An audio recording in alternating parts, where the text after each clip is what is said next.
Guys, nakabil tayo ng ng trellis netting, no, 5 by 15 feet, 6 inches mesh dito. So kinabit natin siya dito, so parang pinakabalag niya kasi yung ating vine plants, ito yan, nilagay ko na, tinali ko na dito siya. Yung bulaklak pala niya, ito, ayan, purple. Ayan, so kasi ano dito, lumalaylay na dito sa may daan. And then kumakapit na siya dito halos sa may pinakabakal. So ang ginawa ko, nilagyan ko siya ng pinaka mesh net niya, pinaka kaggapangan niya, no. So ewan ko lang kung mag-i-effective to kung hanggang dito kakapit siya, no. Ewan ko lang, baka kasi medyo masyadong malaki naman yung butas pagkakabili natin. Pero if ever man na gumapang siya hanggang dito, tutuloy ko yung paikot. Paikot siya, no.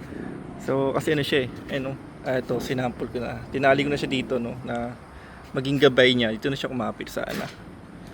Ayan.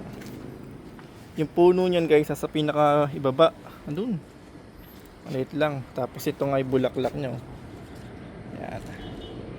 Ayan na, hindi na siya kakapit. So hopefully mag-effective siya, no.